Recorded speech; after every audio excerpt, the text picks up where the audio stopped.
The broadcast is now starting. All attendees are in listen-only mode.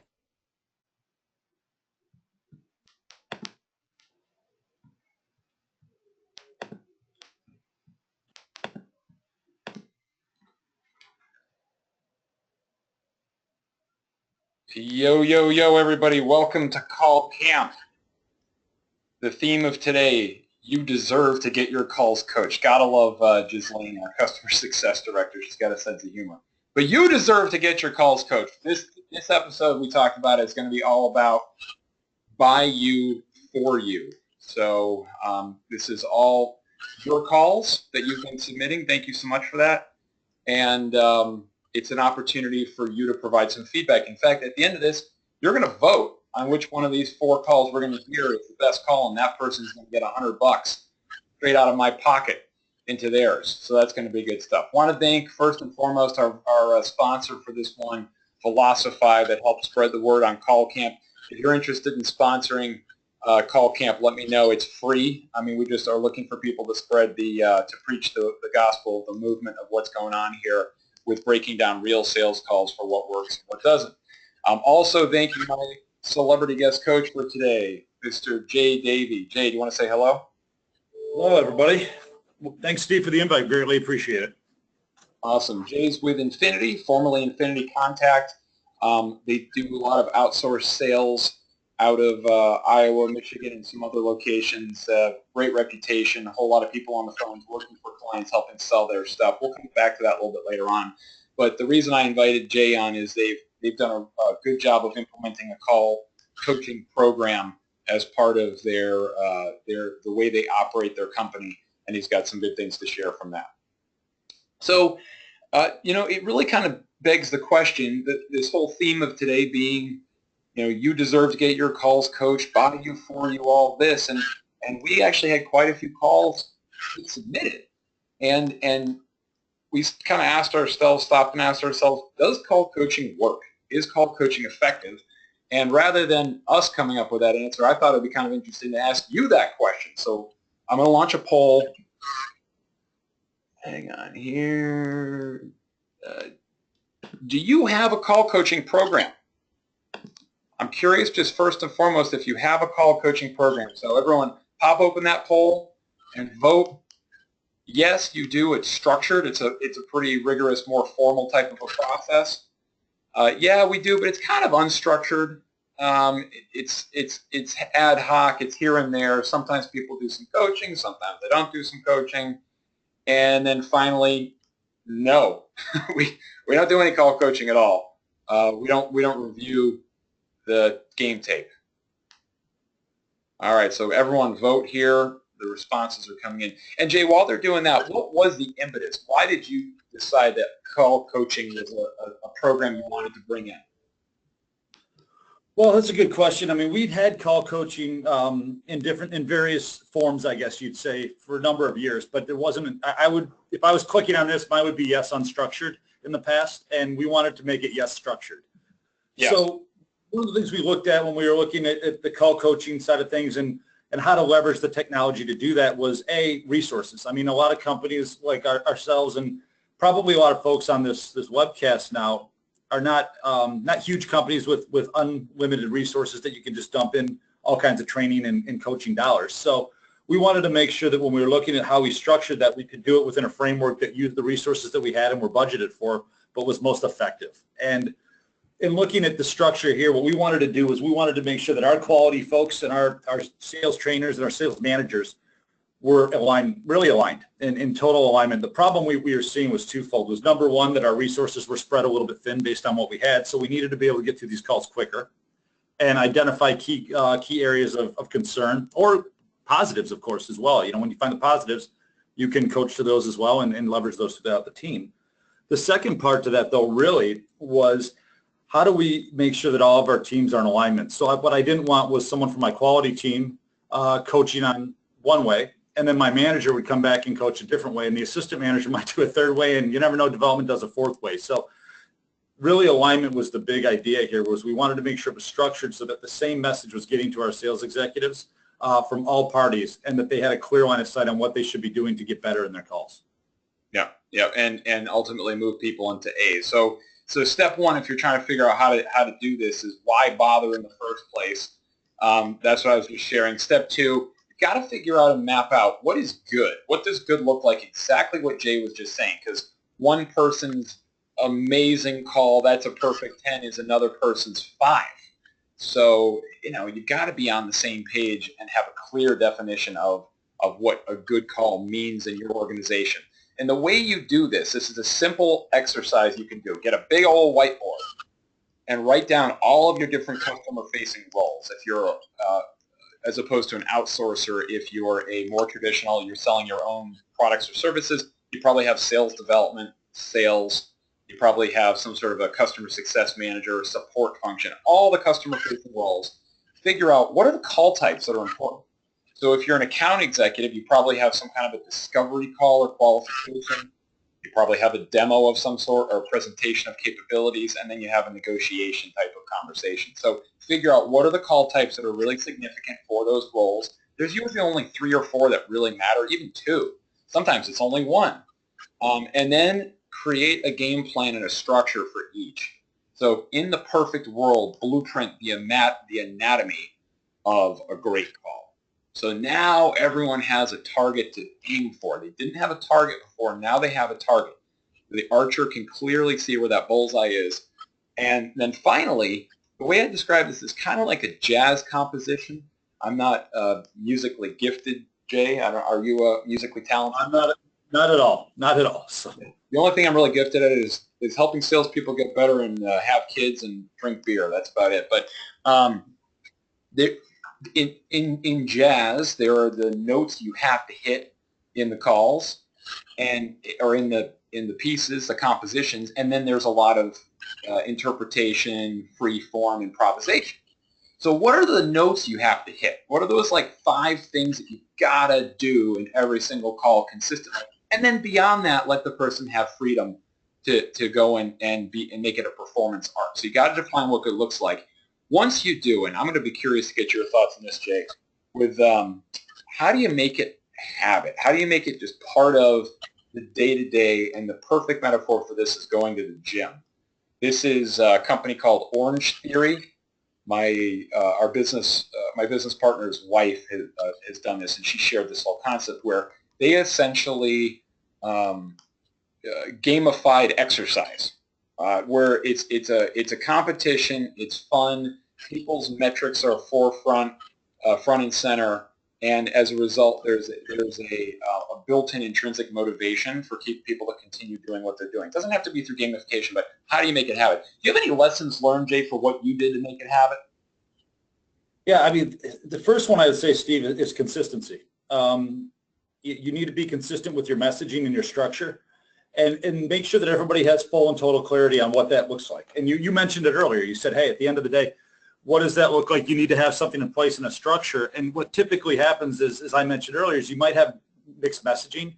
And once you have mixed messaging, you're going to lose focus, and you're going to lose that account executive or sales rep, because they're not going to know who to listen to or what to do. So they're just going to say, the heck with it, we're going to do whatever it is we're doing. So really, I think you have to have a clear structure defined. And to your point, there could be 2 or 3 or 4 KPIs on each call, and make sure that people understand that this is what really has to happen in these types of calls. And then there's got to be consistent coaching on that. There's got to be follow-up. In our organization a number of years back, and it still happens on occasion with any organization, you'll fall into these traps once in a while where you coach somebody and they say, I got it, it's good, and then you move on, and you tend to focus on maybe your new employees or the new folks that just hit the floor or the person that just went on the performance plan, and you forget about the 2 or 3 people you just coached, and you just assume they're doing it. So it's kind of the old inspect what you expect. You need to go back and make sure that what you're coaching to is being followed within the structure. And the second part to that too, I think, is really important, and I've heard this a lot from people, is it's not always what you say, but how you say it. So when you're coaching some of this as well, and some of these calls I think we'll listen to, everybody will hear the difference in the account executive and how they, how they went about their business. And I think inflection and things like that are things that are a little bit tougher to teach, but those should be part of that scorecard as to how they work through that. I love how with that Orange Theory, when you saw on that chart, and pull it back up again here, there are points, something about RPM and then calories. And that's exactly what you're talking about, that like structure and consistency, that like everyone knows exactly what those three things mean and how they stack up with their peers against those things. That's why that company is winning. Orange Theory, that's kind of cool. So just a quick word about Infinity. These guys, pretty neat model where they do this biolytics thing, and they, as a result, they can help figure out how they can improve revenue for their clients. So they've won a bunch of awards for that. I'm going to say nice things about Jay because he's not going to say them about himself. I know that, but they are a really neat provider. So check out Infinity, and also please check out Velocify Sales Acceleration Technology. Really thrive, especially for companies that have a good amount of inbound. Very powerful rules engine for routing. But in terms of the outcomes, so Jay, just speak to this for 1 minute here, and then we're going to get to the calls. Sure. Looking at outcome, I mean, I think you have to stage that. Outcome is going to be different for a new employee as opposed to someone who's a tenured employee, but there's absolutely opportunity for everybody to get better. And I think one thing at Infinity we try to really measure is KPIs are important, but we want to know what leads to the outcomes. And that's really the key. So when we're looking at an outcome, it can be anything. We have different measurables. So on an initial call, the outcome might be, are we getting a presentation? Or are we getting the decision maker's name? Or are we getting how they're currently outsourcing or whatever it is they might be doing? So that's one outcome. So I think the one thing that's important in the business that we're in is I think most people on this call probably would be in agreement. There's a high failure rate. So you need to set specific outcomes for different types of calls so that people feel good about themselves. So if they're making 100 outbound dials in a day, and maybe the outcome there isn't 3 sales. Maybe the outcome is they set 2 appointments and they get 6 decision makers' names. So what we try to do, and it's a little bit like, I don't know if I'd use the term gamification, Steve. It's not quite to that level, but it's making sure that there's clear and very clear and actionable goals that all of our account execs look to and so they can say at the end of the day, just because you didn't make a sale doesn't mean you had a bad day. So whatever your business is, I'd really make sure you take a look at what are the achievables based off of what that particular day's activity looks like, and what does good look like in that area. And that's the new thing we really want to talk about. We talk about the new 100% and what does good look like. And good looks different on a demo presentation than it does on an initial cold call. So you want to make sure that you don't wrap all that up into one as well. And you want to make sure that your account execs understand that there's going to be different wins in different areas each day.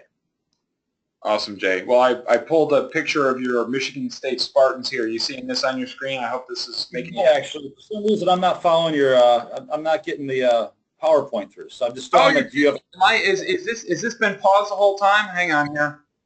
Okay, so you're not seeing my screen. No, but I think other people are able to see it. Is it coming through? Oh, I'm still seeing. Guys, I am so sorry. It has been my fault here. I did not stop the poll results. Jay, you should have stopped me, man. You should have stopped me. You were on a roll, Steve. You were on a roll. That's no good. That's no good. That was user error on my side. All right, well, now can you see my screen? Yes, sir.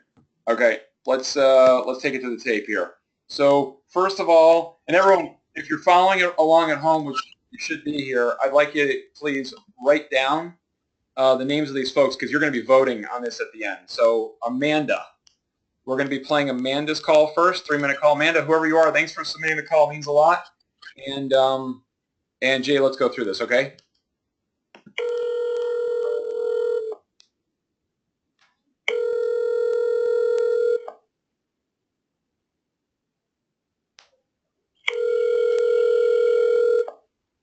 Good morning, Thermo Fisher. This is Jen.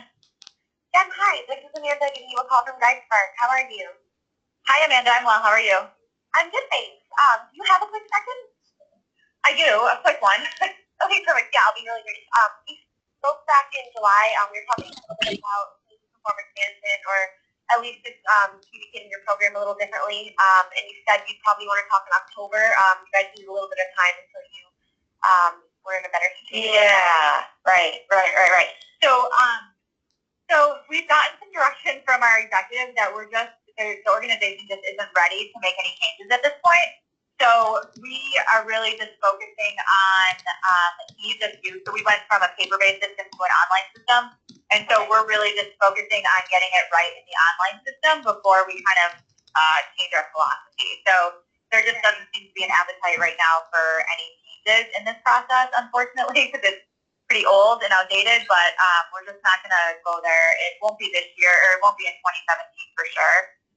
Right. We may start to think about it in 2017, maybe mid-year. But All right, Jay. So this is the classic objection right here, right? It is. All right. So comments so far on what you've heard. Well, just the intro, the one, I mean, it's a little nitpicky, but I'm big on the first 5-6 seconds you're talking. I would eliminate the term quick. I'd like to come in and say, this is Jay. I'm calling from wherever, and hopefully have a couple minutes to talk, or something along those lines. She obviously had already had conversation with her, so say, hey, you have a few minutes. You don't want to. You want to make sure you're sensitive to your time and theirs as well. But I don't like using terms like quick, and I know you're really busy and things like that. I try to eliminate those from our folks up front because it's giving a kind of a very quick way out, I guess, if you want to use the term. So nice. Hey, by the way, everyone, I appreciate you chatting in there that you still saw the poll results. So sorry for not showing those slides. And I also see Dan saying go Spartans. There you have it. So this is an opportunity. I want to solicit the feedback of the folks listening. So guys, everyone out there, people who have dialed in, I appreciate you coming in here today. I would like you to please go into the questions and type in, what would you say here? Okay? Now that you're hearing this call and you heard the objection, what would you say at this point? Well, we circled around. We talked to the executive committee. The executive committee said that we're not going to make any changes from paper-based systems to a more streamlined, probably a SaaS method at this time. So what would you say? So anyone, please, literally type in the answer into the questions field. Jay, what would you say here? How would you advise this person? How would you coach this person? What do you say next? Sure. I mean, that is classic, and sometimes that can be a tough one to overcome if they've already made that decision. Part of me would like to know a little bit more background, Steve, just to see who was this presented to begin with? Has she already given this presentation? Obviously, it sounds like there's a proposal on the table. Typically, one of the responses I like to come back with a number of areas, but say, based on that decision, what were your top 3 objections to moving forward with, I believe it was paperless versus non-paperless? What were the committee's top 3 objections to moving forward with this service? Interesting. That's very interesting. Let's try to get some of those objections out on the table. Let's find out what the real root cause of this is. I love it. I'm actually going to type that in here. What are the committee's top 3 objections? Okay. I'm going to go check the if I can spell right. I'm going to go check the questions here, and let's take a look at what people are saying. What would you advise this person to do? Come on, guys. You're in sales. You're doing this all the time. All right. I see. Let me give us some other things that people have said. Oh, nice. A lot of them. I feel Amanda could have provided a more solid reminder of the conversation and the anticipated benefit to the company to start the conversation off on the right foot. So basically, Lindsay is saying, hey, Amanda, perhaps summarize better the previous conversation rather than doing like a, hey, following back up. It's instead, hey, last time we spoke, you told me these 3 things are priorities for you right now, and that's why I'm calling. Thanks, Lindsay. Dan saying, and that's exactly why we need to speak. Very interesting. That's exactly why I need to speak. John said, it sounds like there's still pain around the old system. How does your organization like to address pain points? That's an interesting idea. So, hey, look, it sounds like there's still a lot of pain around this manual system. How do you try to address those pain points? What's your process for dealing with that to make it go away? Roger said, how will that decision affect your role personally? Very good. Very interesting. How will that decision affect your role personally? Dan, is now a good time to circle back with you about the conversation we had in October. So basically coming back around again. Alex said, thanks for the insight. What was driving the decision? So we're getting a lot of people who are typing in here with questions, Jay. I'm seeing that theme. Tom, have you made any calculations or have any metrics that may show the cost of not moving forward? Interesting, Steve, because there are a lot of questions, and I think I have some as well. And this is where in a coaching situation, whether you're a sales trainer or the manager of the team, some of the questions I might have for Amanda in this situation were, did she originally present to the correct people? So this might be going back beyond this call to finding out if she had originally done a good enough job of getting the right people involved and hearing her pitch, or was she reliant on this particular contact to try to sell her company for her? So that's something that can be discovered perhaps in previous calls, and you can see if there was a root problem before she got to this final stage. Phenomenal. All right, I'm going to keep playing. So let's see what she does. But that's probably a little bit of ways away for us right now. Okay, yeah. And that's fine. I know that a lot of companies aren't ready to completely overhaul their whole, performance philosophy yet. But making the change to paperless, that's, still a huge step. Are you guys, how are you going to communicate that shift to your managers employees? So we've already done that. So we did that with our mid-year, and we went through a whole change management process, and we got everybody in the system, and it actually was pretty good. And so now we're doing the same thing for our year-end process, and we're just going through the configuration of that right now. Okay. I mean, would you be interested in seeing how we work with some others to help them do this? If you could offer some insight as far as just making sure, the conversations go more smoothly and encouraging them to actually happen.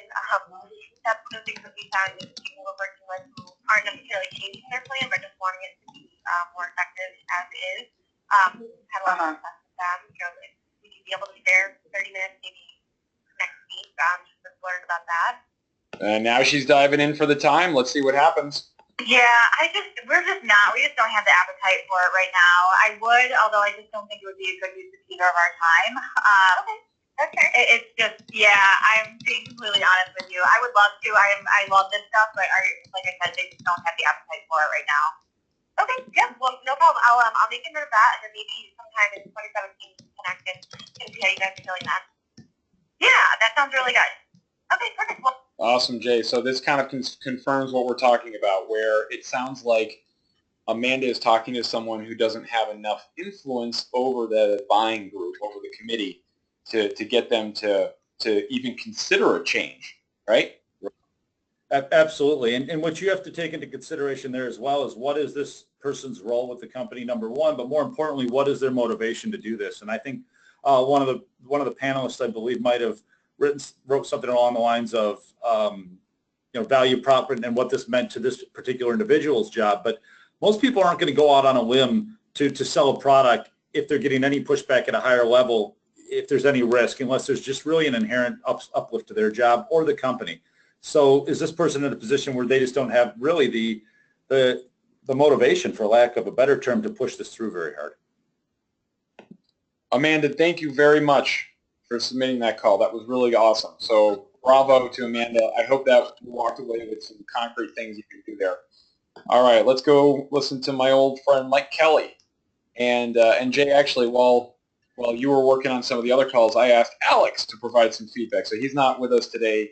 He's my sales development rep, but he will be coaching this call in absentia, if you will. Marcia, how may I help you? Corey Downing, please. One moment. The product liability aspect of the products for Selena, is that correct, or am I in the wrong place with AHT? How are you this morning? Good. I was pointed in your direction as the person that handled kind of the engineering and product liability aspect of the products for Selena. Is that correct, or am I in the wrong place? That would be correct. Okay. The reason I'm reaching out is because I noticed, I guess, some of the press recently in the last few years about the product liability claim that you had relating with Dennis Tucker getting a few of his fingers sliced off, and they mentioned that the product wasn't manufactured with the vented ball valves and things along those lines, and ultimately, for not much money, Selena was found, I guess, liable for that. Does that ring any bells to you, or was that so long ago it doesn't make any sense? I vaguely remember that case. I can't recall the specifics right now, but okay. And then it was a while ago. And then the reason I was reaching out is we work with a number of your peers in manufacturing, and actually have conversations with folks like you, VPs of engineering and manufacturing, to actually help document and help you design and manufacture products that are less likely to have liability in situations like the ones that you had in the past. And I was just wanted to have a conversation with you to see if you were the right person, or if that was even something that that the company might potentially be interested in discussing.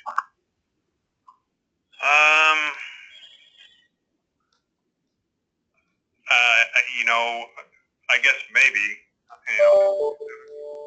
What do you mean? I guess what role would you play? I guess I'm not understanding what it is you're offering here. Well, that's actually a really good question. Technically we're an insurance broker, and we have about 150 manufacturers across the U.S. And over the last 10 years or so, our clients continue to tell us that their biggest liability that they thought was their product liability. So over the last 5 years or so, we've been helping quite a few of them from a design and from a contractual liability perspective on things like documented task-based risk assessment, and to make sure that every...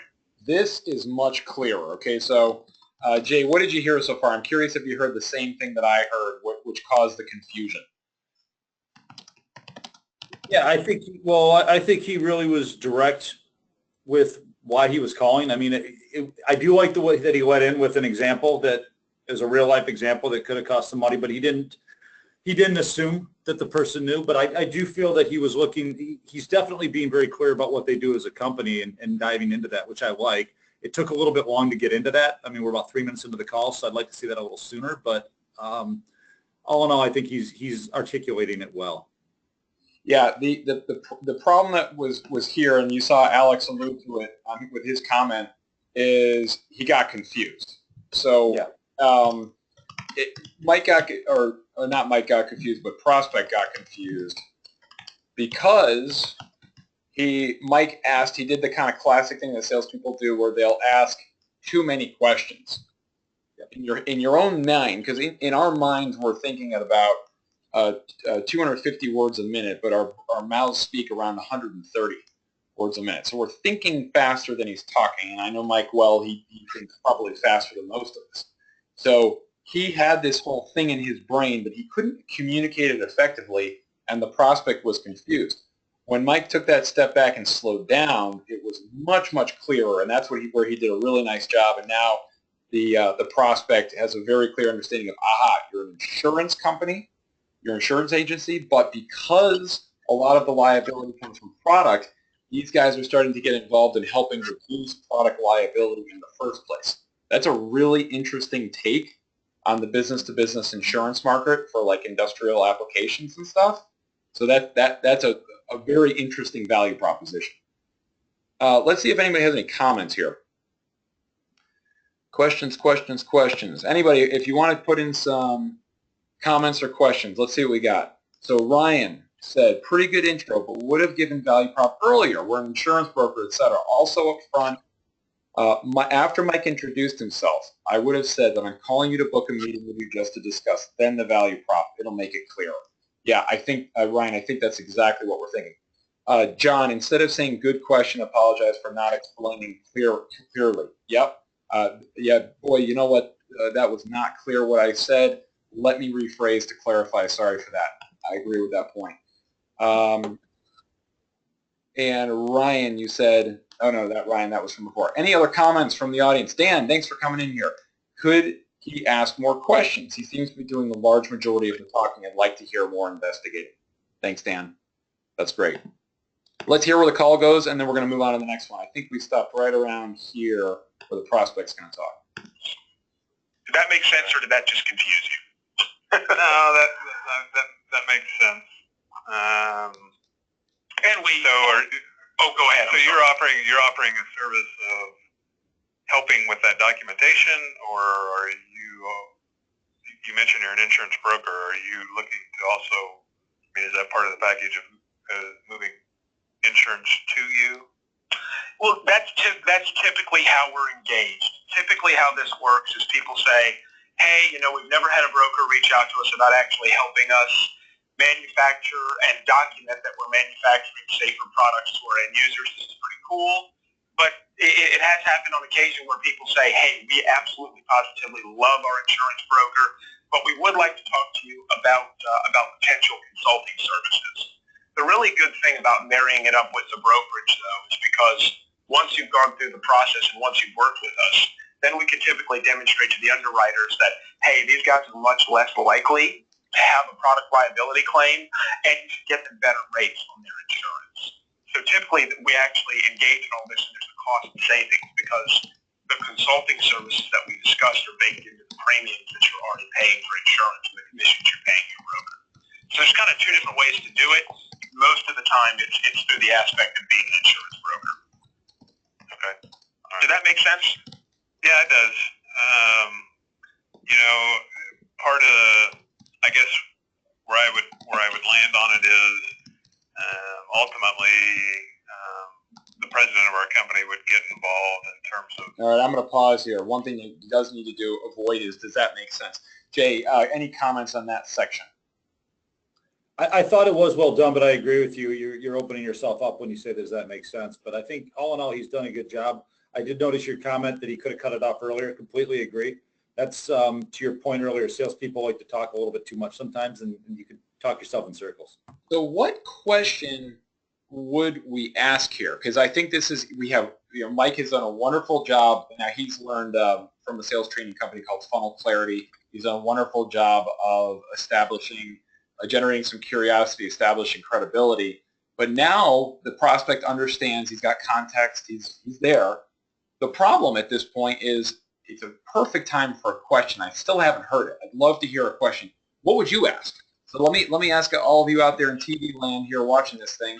Go into the questions and pane and type in. What question would you ask? What question would you ask? And Alex, thanks for that, by the way. He said, does that make sense? Should I say that or not? And he said, never mind, because we answered that. So what question would you ask at this point if you're Mike and this was a totally stone cold call, as opposed to the last one, which was a follow-up call, but this is a cold call. Chris is saying, do you currently have an insurance broker today? Seems like a perfectly reasonable question, Chris. I like that. Absolutely. Oh, hey, and who you're working with right now? Are they helping you? I would take it a step further. Who are you working with now, and are they helping you figure out how to reduce liability versus just simply covering you? That's kind of interesting. Jay, any other questions come to mind? I don't think you've ever sold insurance, right? I've not, but I mean, I think this is a point where you could say something along the lines of, I'm going to stop here for a second. How could you see this working or benefiting your company? Yeah, absolutely. Have you ever heard of an idea like this before? What are your thoughts on it? How would it play? Very good. Roger jumped in. Thank you, Roger. Now that you have an understanding of what we do, how would you utilize our service in your company? There you go. Same kind of thing. Lindsay, do you have a current process in place to document methodologies to reduce cost of insurance? That's interesting. So what does your current process look like as opposed to the provider? Ask about the process. Dan, is there anything you'd like to improve in your current carrier? Personally, I like to just go for the kill and grab the meeting. I like it. Going for the jugular, Dan. Good. Ryan, the point of a cold call is to get a meeting. I would ask, would you be open to meeting me further to discuss blank, etc.?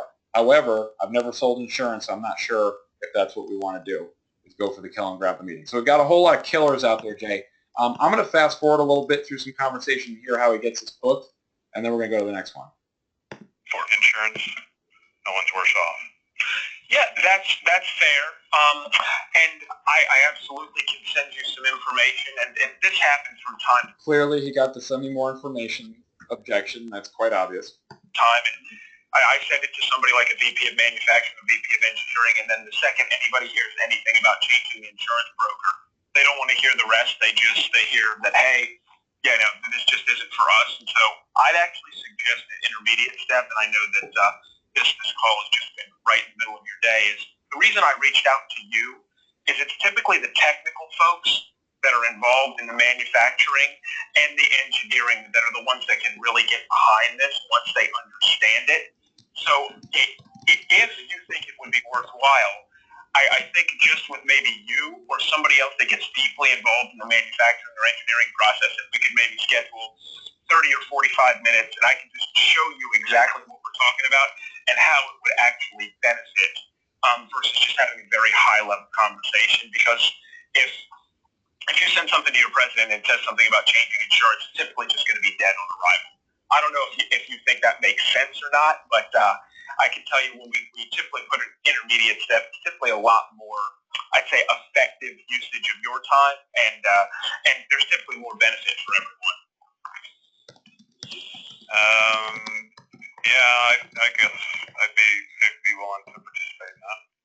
Well, okay, so I'm not going to even let anybody else comment on this. This was rock star. I mean, this was like, excellent level, and Alex called it out beautifully. The acknowledgement, the empathizing, and then bringing it back to why he's reaching out to him specifically, making it about him, about the prospect. Textbook. Very, very good. Jay, any additional comments on that? I would agree. I mean, that was incredibly well done. Very well done. And he's going right for the calendar. So all you guys who are saying, go for the jugular, get the meeting, get the calendar, he's doing it. He's doing it right there, which is clearly what all this back and forth talk is all the scheduling. So bravo to Mike on that one.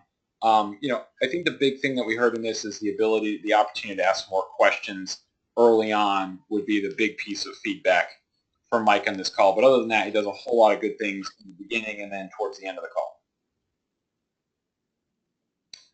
All right. Without further ado, so that was Mike. Everyone, if you're following at home, we've had Amanda, and Amanda's selling some type of software. We've had Mike selling some type of insurance. Let's go to Craig.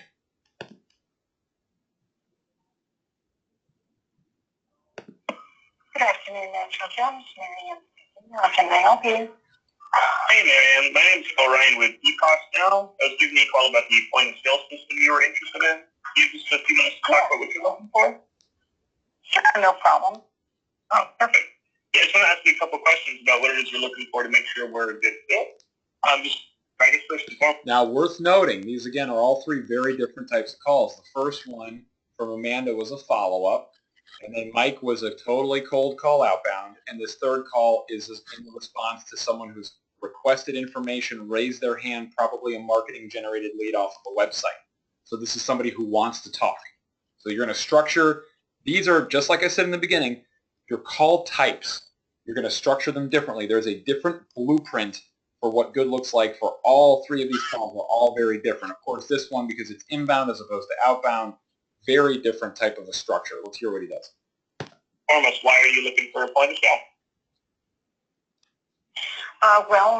We're a wholesale company that does a lot of trade shows. And right now, everything's manually written down. The only automated item that we use is our credit card terminal.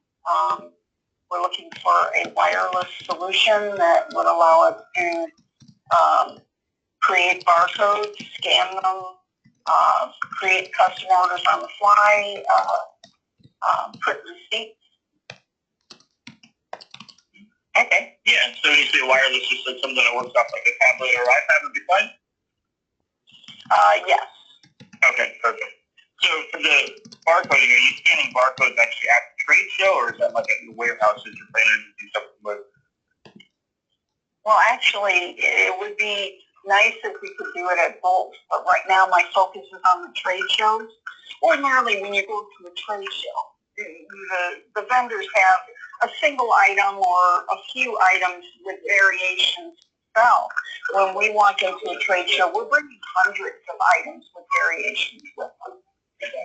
So you can understand that handwriting a receipt for a customer takes a lot of time and a fair amount of knowledge of all the prices in order to be able to do it efficiently. We have customers that wait an hour and a half in line to be waited on, and our focus right now is to, use barcoding to speed that process up. Okay. Yeah, my goodness, it's a long time for the customer to wait. Yeah.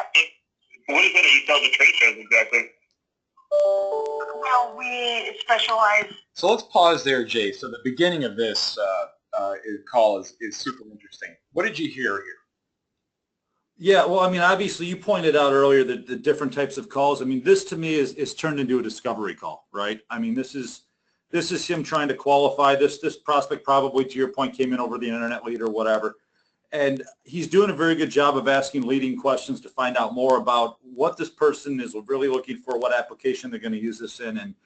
And, really, is this a fit for his product and service based off of what they're trying to do? So I think he's done a good job at asking some qualifying questions. And it hasn't been quite appropriate yet for him to dive into exactly what his product or service will do because he hasn't found out enough yet. So I would qualify this as a discovery call. And if you look at the time talk, which I do love this feature, you'll see throughout the entire call, she's talking more than he is.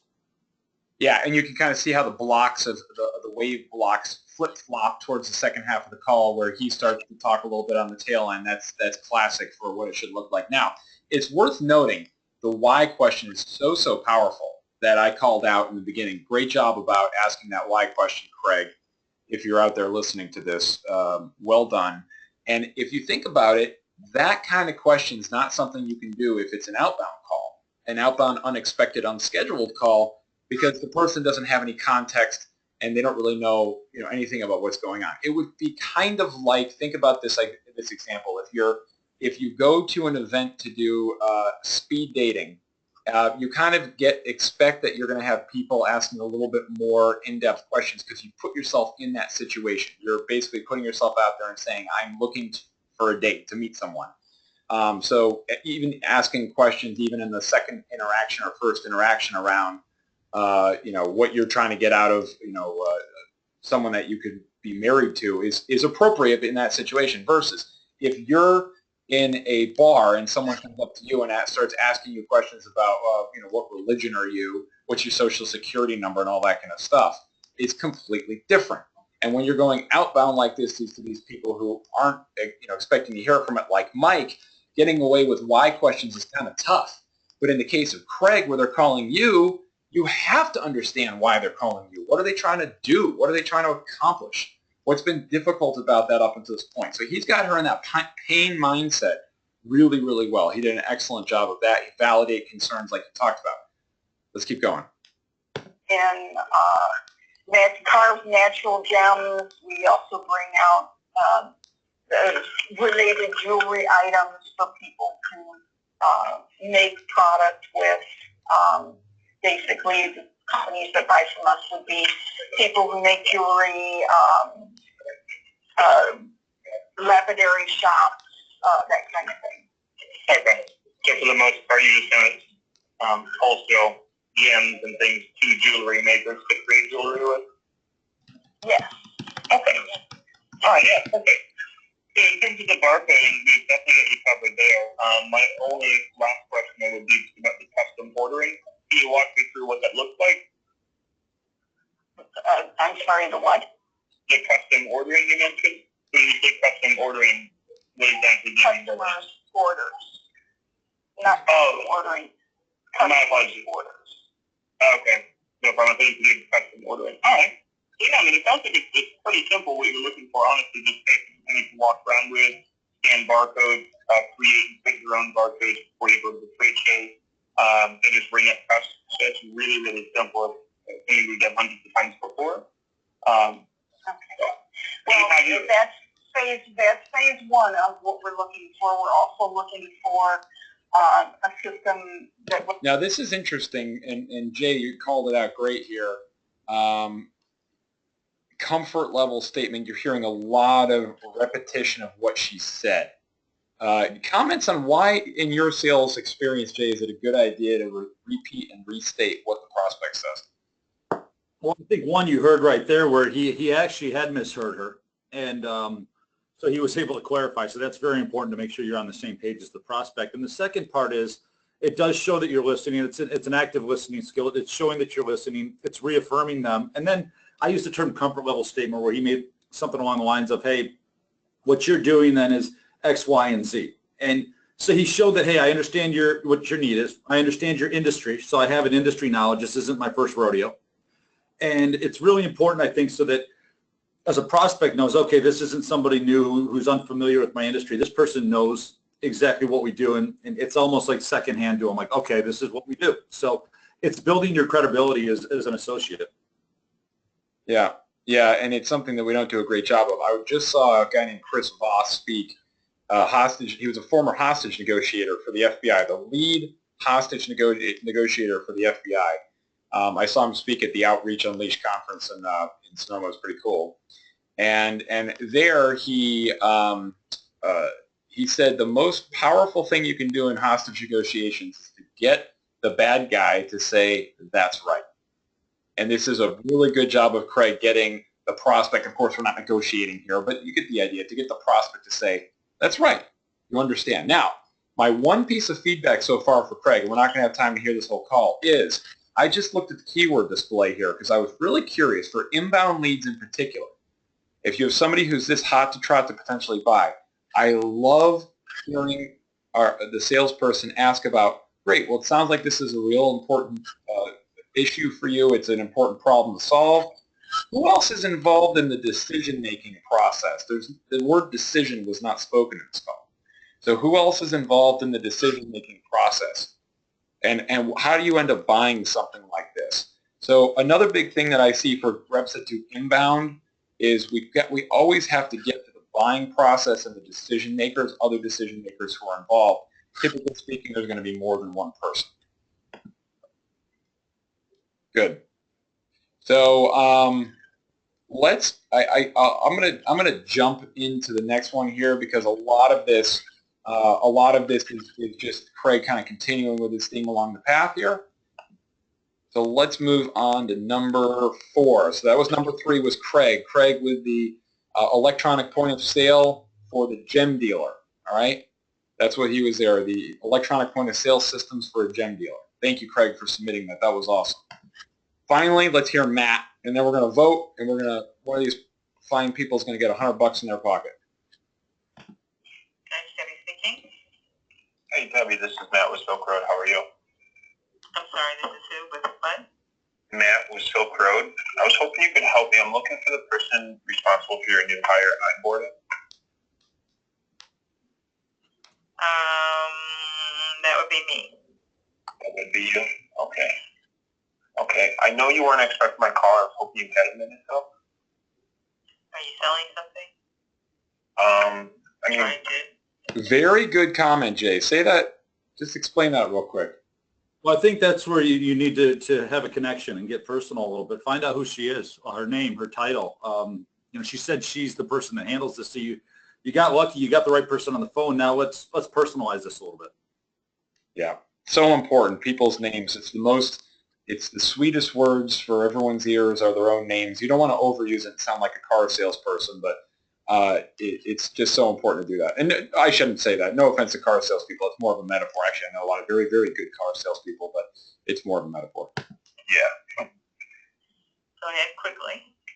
Okay, great. So the reason I'm calling today is because many of the people, or I should say many of the managers I've been speaking to about onboarding have said that they're frustrated by not having a consistent or engaging onboarding process. Is that something you think you would agree with? No, we have a consistent onboarding process. Okay, what kind of process are you currently using?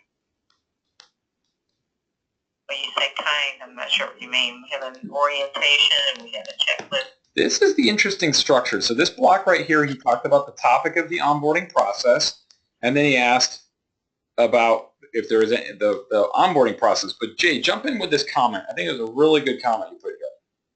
Yeah, I mean, rather than asking about a consistent process, which I don't, obviously she was a little caught off guard by, maybe you say, again, I think there's 2 parts to this. One, I mentioned this earlier in this call.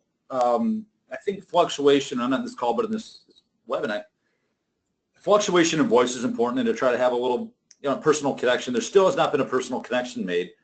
And now you're kind of just asking a yes or no question. Do you have a consistent process? Well, yes, I do. Most people will think that they do.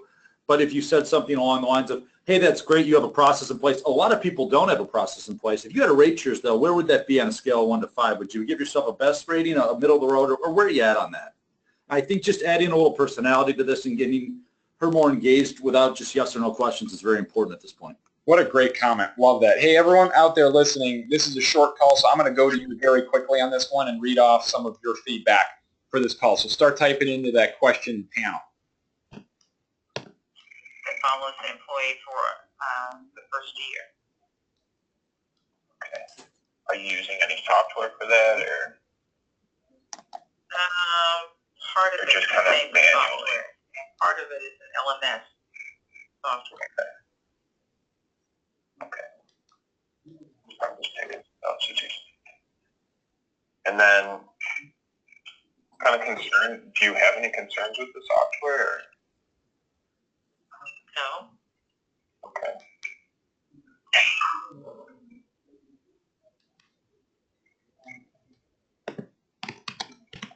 This one, I'd say this sounds like very scripted to me. And it sounds like when he got off script, he didn't know quite where to go. Yeah, I was thinking the same thing. Now, it's funny with the pause. Sometimes the pause can be a real deadly weapon, and sometimes the pause is cricket. This was a crickets. I love Matt's approach to probe here, to try to probe. He's trying to probe on pain, but this is a really interesting example where in the last call with the electronic point of sale with EBOS Now there with Craig, he was probing on pain for someone who was calling him. Not calling him, but filling out a web form. Matt is trying to probe on pain on a cold outbound call very early in the conversation. That can be kind of like asking, to see someone's W-2 on a first date. Yeah. You're exactly how long. And I guess what does the process look like? Like you said, there's an orientation and a checklist, but then is there anything deeper than that, or? I don't know what you mean by deeper. How deep do you go with it? Well, so you just pretty much when you get a new hire, it's pretty much just like an orientation you're saying, and then a checklist of events that they're supposed to be finishing or doing. Yeah, so they have a full day orientation. Part of the orientation is an element training presentation. The other are live presenters. And then there is a checklist that the supervisors are provided to onboard them for the rest of the year, including things like performance management, taking them to lunch on the first or second day, making sure they have their computer equipment, talking about career goals. Okay. And do you see any challenges that you're currently facing with that process? No, not really. Okay. All righty. I appreciate the time today. Right. Okay. Let me just jump in here. Jay, actually, Jay, you jump in first. No value prop. Interesting. Because in sales, we're taught to ask a bunch of questions, right? Don't we want to just find out about them and not talk about ourselves? Or is that not the case? Yeah, I would agree. I mean, I thought this almost came across to be more of a survey. It was more of a survey call. We were asking questions and we got our answers, and now we're moving on. And this is where you could turn that around and use a few of the answers and said, hey, that's actually very interesting that you do X, Y, or Z. We specialize in this as well. But do you have a minute? I'd like to talk to you a little bit about how we can improve that process. And you got to have some value prop that catches her attention. And I just didn't feel throughout the call there was anything that was, if I was in her shoes, I would have said, yeah, I really want to know more. Now, this is the thing. This is a challenge. So, Matt, I hope you're dialed in and listening to this because I have the antidote. And I would like to hear what the audience says first about what would you have done differently. In this case, Matt found someone who is very clearly in business as usual. Status quo, business as usual, no need to change, no pain. You can probe all you want. You're not going to get any. Okay? So Dan said, I would like to see Matt do his homework prior to the call. Great, Dan. I think that's good feedback. Ryan, this is the type of call where I'd like to get the value prop and meeting ask ASAP because she seems like she wants to get off the phone now. So do the value props sooner and ask for time. Sarah, he needs to ask more open-ended questions to get the prospect talking. True point. A lot of yes and no's. Bill should ask open-ended questions, not getting prospect to open up. Roger, if you look at the process, what would you say is the most challenging part of the process that could be improved? Dan, I would have hung up on this guy in 30 seconds. Dan, take it easy on him, please. John, Matt could probably get further just by sounding more excited. So glad I got you on the phone. So bring some of that enthusiasm. In response to your selling something, I'd like to respond. Today I was hoping to learn more about XYZ. So when they say, are you selling something? No, the reason, ultimately we'd love to have a relationship with you. So don't lie. Ultimately we'd love to have a relationship with you. Today I was hoping to learn about how you currently do your onboarding process. Bill said, so no next steps. They don't have a problem. Do they have a problem that warrants a meeting? Not sure. Here's the thing. Thomas, let me get to you here. I would offer a bit more of a carrot of information towards the beginning of the call. I find providing information makes the prospects much more willing to give it back. You're exactly right. In this type of prospecting, you're trading on information. You're trading on information. And there has to be an exchange. So if you're dealing with someone who is in business as usual, there's no pain. Probing on pain is futile. There isn't any pain to probe on. Or they don't even know if there should be pain. There's no awareness of pain. Sometimes that happens. Someone will have an ailment, but they have no symptoms until eventually all of a sudden the symptoms become pronounced. Here is what you do. Talk about a peer, some relevant person that's similar to this prospect. Hey, you know what? It sounds like there's not a lot that's challenging for you. One of the things I hear people say over and over again is later on tracking that the new hires are using what they learned is a challenge. So tying it to their job performance or seeing that they're onboarding faster and managing and actually measuring that people are onboarding faster than before. I don't know what that is, but talk about the topic and share a story of someone else who was like her to try to get her to open up and latch onto that. That's the right answer. We need the ability to do that. We need to be able to do it sooner. Jay, final thoughts on this call while we're opening up the poll? Yeah, I agree. I just think there need to be value prop a little bit earlier and really just clarity on what his company provides and offers. And I agree with the statement, just about a little more excitement in the voice and come at it with a little more energy. I think you'd have a better call there. All right, everyone, here it goes. We've got 4 calls. Got Matt, Craig, Amanda, Mike. To recap, Amanda was the follow-up call, the first one we heard. Mike was the stone-cold outbound call for insurance. Amanda was selling some sort of software. I think it was GuideSpark, I believe. Craig at Epos Now with electronic point of sale for an inbound lead. And then finally, Matt at Silk Road. So Matt with Silk Road. So let's make sure we get enough votes, but it's starting to look like. Jay, can you see this, or is this? Can you not see it yet? I'm only seeing. You can see the poll. Okay. Gotta see. I can do the reveal. Keep voting, everyone. It's actually pretty close. It's getting a little bit closer. Getting a little bit closer. Come on, everyone. Vote, vote, vote. All right. I think that's as many as we're gonna get. Thanks for voting, guys. This is great. So I've got almost 60% voted. That's good. 40% probably checked out. And let me close the poll, share the poll. Do you see the poll on the screen there, Jay? Sure do. Yep. Looks like Mike's the winner. Congratulations to Mike. Craig, honorable mention at number 2. Thank you, brother. Appreciate that. Amanda, thank you so much for sharing that call. And Matt, thank you again for sharing. That was awesome. So, guys, I hope this was helpful. Sorry for being a bonehead and not closing the poll before. Let me actually hide the poll right now. Can you see my screen again here, Jay?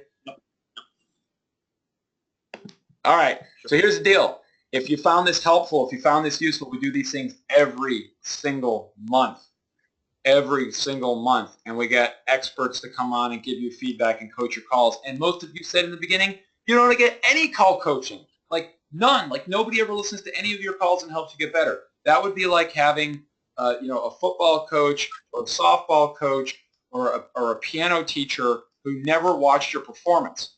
They're trying to get you better, but they never watch your performance. That is insane. That's like trying to manage with blindfolds on. It makes no sense. So in response to that, share this. Please, if you found this helpful, share this call camp with other people. So the next time we do a call camp, share it with 3 others. This thing is always free. There's no bait and switch here. We just simply want to help people improve their games and get better. So with that, Jay, thanks so much for coming on. Infinity, my friends at Infinity Contact, thank you so much for sponsoring and helping us promote. Any final words, Jay? No, I really appreciate the invite. Hopefully this was helpful to everybody. And, Steve, you guys do a great job with this every month and every day in our organization working with us on this. So we appreciate your support. Awesome, guys. Let's coach some calls. Have a good one. Take care. Yes.